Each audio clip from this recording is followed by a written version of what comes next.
नमस्कार दोस्तों, आज के इस वीडियो में हम जानेंगे मध्य प्रदेश में किस पार्टी की सरकार बन रही। सी वोटरों के माध्यम से चौंकाने वाला सर्वे निकल कर आ रहा है। आपको बता दें, अभी वर्तमान में मध्य प्रदेश में बीजेपी की सरकार है और जिनके मुख्यमंत्री शिवराज सिंह चौहान है। मध्य प्रदेश में इसी साल के अंत नवंबर में चुनाव होने वाले हैं। जैसे जैसे चुनाव पास में आ रहे हैं वैसे वैसे शिवराज सिंह चौहान बड़ी बड़ी लुभावनी घोषणा कर रहे हैं। शिवराज सिंह चौहान ने लाडली बहना योजना लागू करी। पहले 1000 रुपये दे रहे थे, अभी 1250 इस महीने में अकाउंट में डाले गए हैं। धीरे धीरे 3000 तक डालने की बात घोषणा कर रहे हैं। आपको बता दें, शिवराज सिंह चौहान क्या अपनी सरकार बचा लेगा मध्य प्रदेश में या कांग्रेस अपनी सरकार बना लेगा? कमेंट करके हमें ज़रूर बताना। अगर दोस्तों आप पहली बार हमारे चैनल पर आए हो तो चैनल को सब्सक्राइब जरूर कर लेना और वीडियो अच्छी लगे तो वीडियो को एक लाइक कर देना और कमेंट करके अपनी राय ज़रूर देना। मध्य प्रदेश में किस पार्टी की सरकार बन रही है इस बार? मध्य प्रदेश में कुल विधानसभा सीट की बात कर लेते हैं तो मध्य प्रदेश में 230 विधानसभा की सीटें हैं। अगर किसी भी पार्टी को सरकार बनानी है तो उस पार्टी को 116 सीट जीतनी होगा तो उस पार्टी की मध्य प्रदेश में सरकार बन जाएगा। ऐसे तो दोस्तों मध्य प्रदेश में नई नई पार्टियाँ भी कमर कस रही है चुनाव लड़ने के लिए। आखिर देखना यही होगा, क्या इस बार कोई नई पार्टी टक्कर दे सकती है या कांग्रेस और बीजेपी की टक्कर देखी जाएगा मध्य प्रदेश में। तो सबसे पहले हम बात कर लेते हैं सीहोर जिले की।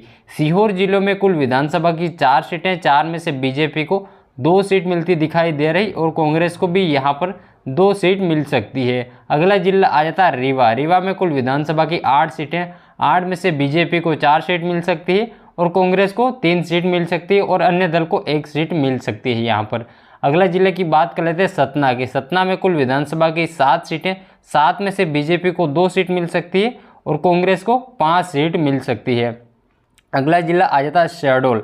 शहडोल में कुल विधानसभा की 3 सीटें, 3 में से बीजेपी को 1 सीट मिल सकती है और कांग्रेस को यहाँ पर 2 सीट मिल सकती है। अगले जिला आ जाता है खरगोन। खरगोन में कुल विधानसभा की 6 सीटें, 6 में से बीजेपी को 2 सीट मिल सकती है और कांग्रेस को 4 सीट मिल सकती है। अगला जिला आ जाता है सीधी। यहाँ पर कुल विधानसभा की 4 सीटें, 4 में से बीजेपी को 1 सीट मिल सकती है और कांग्रेस को 3 सीट मिल सकती है।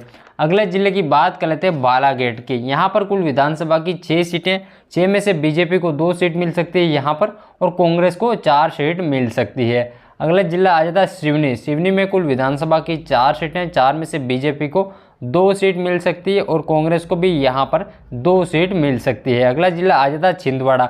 ये कमलनाथ का गढ़ माना जाता था पूर्व कांग्रेस के मुख्यमंत्री का।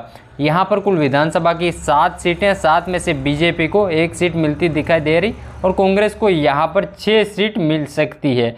अगला जिला आ जाता मंडला। मंडला में कुल विधानसभा की 5 सीटें, 5 में से बीजेपी को 2 सीट मिल सकती है और कांग्रेस को 3 सीट मिल सकती है। अगला जिला आ जाता खंडवा। यहाँ पर कुल विधानसभा की 4 सीटें, 4 में से बीजेपी को 2 सीट मिल सकती है और कांग्रेस को भी यहाँ पर 2 सीट मिल सकती है। अगले जिले की बात कर लेते हैं रायसेन की। यहाँ पर कुल विधानसभा की 4 सीटें, 4 में से बीजेपी को 1 सीट मिल सकती है और कांग्रेस को 3 सीट मिल सकती है। अगला जिला आ जाता अशोकनगर। अशोकनगर में कुल विधानसभा की 3 सीटें, 3 में से यहाँ पर बीजेपी को 1 सीट मात्र मिल सकती है और कांग्रेस को 2 सीट मिल सकती है। अगले जिले की बात कर लेते हैं बड़वानी की। यहाँ पर कुल विधानसभा की 4 सीटें, 4 में से बीजेपी को 2 सीट मिल सकती है और कांग्रेस को भी 2 सीट मिल सकती है। दोस्तों अभी तक आपने चैनल को सब्सक्राइब नहीं किया, नीचे आपको बीच में सफ़ेद कलर का सब्सक्राइब लिखा हुआ मिल जाएगा, उस पर दबा दीजिएगा और बेल आइकन को भी प्रेस कर दीजिएगा, क्योंकि जब भी मैं वीडियो अपलोड करूं तो सबसे पहले आपके पास वीडियो पहुंच जाए। तो अगले वीडियो की बात कर लेते हैं बैतूल की। बैतूल में कुल विधानसभा की 5 सीटें, 5 में से बीजेपी को 2 सीट मिल सकती है और कांग्रेस को 3 सीट मिल सकती है। अगले जिले की बात कर लेते हैं मंदसौर की। यहाँ पर कुल विधानसभा की 4 सीटें, 4 में से बीजेपी को 1 सीट मिल सकती है और कांग्रेस को 3 सीट मिल सकती है। अगले जिले की बात कर लेते हैं नरसिंहपुर की। यहाँ पर कुल विधानसभा की 4 सीटें, 4 में से बीजेपी को 1 सीट मिल सकती है और कांग्रेस को 2 सीट मिल सकती है और अन्य दल को भी यहाँ पर 1 सीट मिल सकती है। अगले जिले की बात कर लेते हैं नीमच की। नीमच में कुल विधानसभा की 3 सीटें, 3 में से बीजेपी को 1 सीट मिल सकती है और कांग्रेस को यहाँ पर 2 सीट मिल सकती है। अगले जिले की बात कर लेते हैं उज्जैन की। उज्जैन में कुल विधानसभा की 7 सीटें, 7 में से बीजेपी को 4 सीट मिल सकती है और कांग्रेस को 3 सीट मिल सकती है। अगले जिले की बात कर लेते हैं उमरिया की।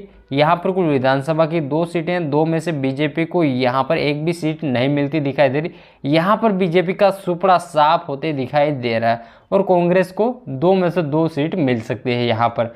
अगले जिले की बात कर लेते हैं भिंड की। भिंड में कुल विधानसभा की 5 सीटें, 5 में से बीजेपी को 2 सीट मिल सकती है और कांग्रेस को 3 सीट मिल सकती है। अगला जिला आ जाता मुरैना।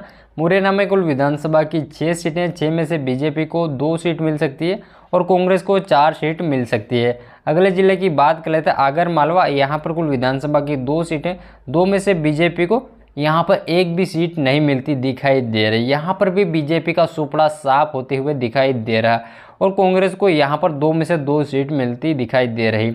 अगला जिला आ जाता अलीराजपुर। यहाँ पर कुल विधानसभा की 2 सीटें, यहाँ पर भी बीजेपी का सुपड़ा साफ हो चुका है। यहाँ पर भी कांग्रेस को 2 में से 2 सीट मिल सकती है। अगले जिले की बात कर लेते हैं पन्ना की। पन्ना में कुल विधानसभा की 3 सीटें, 3 में से बीजेपी को 1 सीट मिल सकती है और कांग्रेस को 2 सीट मिल सकती है। अगला जिले की बात कर लेते हैं राजगढ़ की। यहाँ पर कुल विधानसभा की 5 सीटें, 5 में से बीजेपी को 2 सीट मिल सकती है और कांग्रेस को 3 सीट मिल सकती है।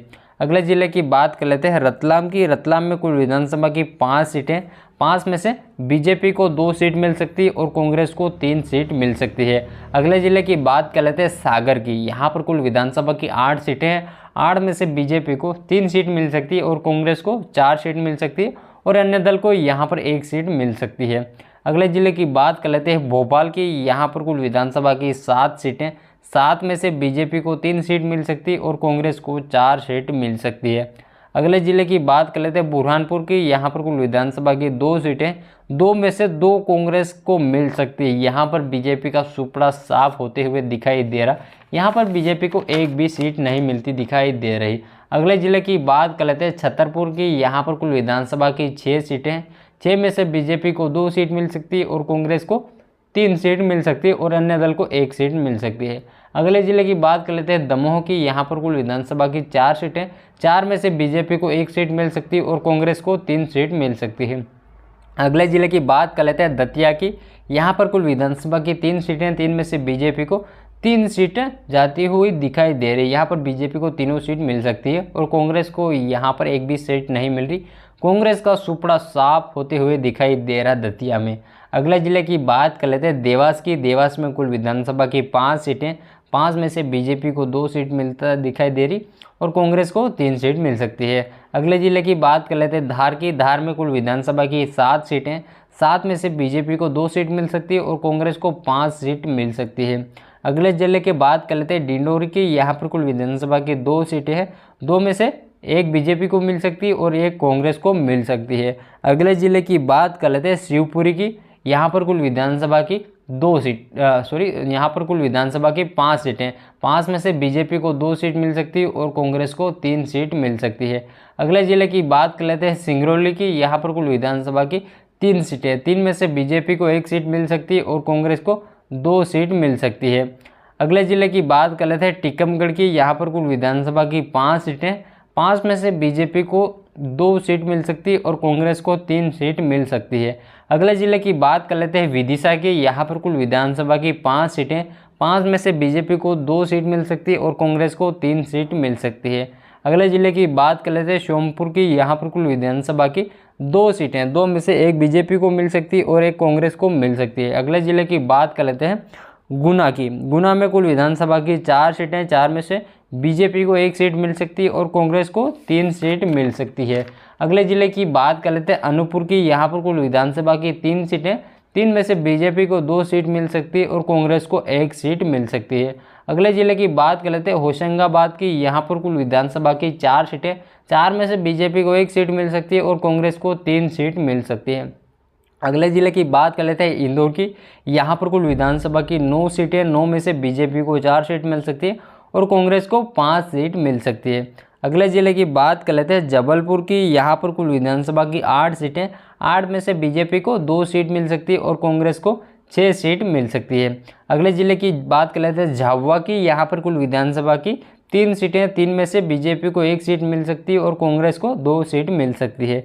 झाबुआ के बाद अगला जिला आ जाता है कटनी। कटनी में कुल विधानसभा की 4 सीटें, 4 में से बीजेपी को 1 सीट मिल सकती है और कांग्रेस को 3 सीट मिल सकती है। अगले जिले की बात कर लेते हैं सोमपुर की। यहाँ पर कुल विधानसभा की 3 सीटें, 3 में से बीजेपी को 2 सीट मिल सकती है और कांग्रेस को 1 सीट मिल सकती है। अगले जिले की बात कर लेते हैं ग्वालियर की। यहाँ पर कुल विधानसभा की 6 सीटें, 6 में से बीजेपी को 4 सीट मिल सकती है और कांग्रेस को 2 सीट मिल सकती है। तो दोस्तों ये था मध्य प्रदेश का सी वोटरों के साथ ओपिनियन पोल। तो मध्य प्रदेश में कुल 230 विधानसभा की सीटें, 230 में से बीजेपी को 87 सीट मिलती दिखाई दे रही और कांग्रेस को 140 सीट मिल सकती है और अन्य दल को 4 सीट मिल सकती है। ये सी वोटरों का ओपिनियन पोल है, सी वोटरों के माध्यम से लिया गया। आपकी राय अपने कमेंट बॉक्स में ज़रूर बताएं कौन सी पार्टी को कितनी सीट मिल रही मध्य प्रदेश में। अगर आप चैनल पर नए हो और पहली बार वीडियो देख रहे हैं, चैनल को सब्सक्राइब जरूर कर लेना और वीडियो अच्छी लगे तो एक वीडियो को लाइक कर देना और कमेंट करके अपनी राय ज़रूर बता के जाना कौन सी पार्टी मध्य प्रदेश में अपनी सरकार बना रही। तो अगली वीडियो में जल्दी मिलते हैं, तब तक के लिए जय हिंद, जय भारत, वंदे मातरम।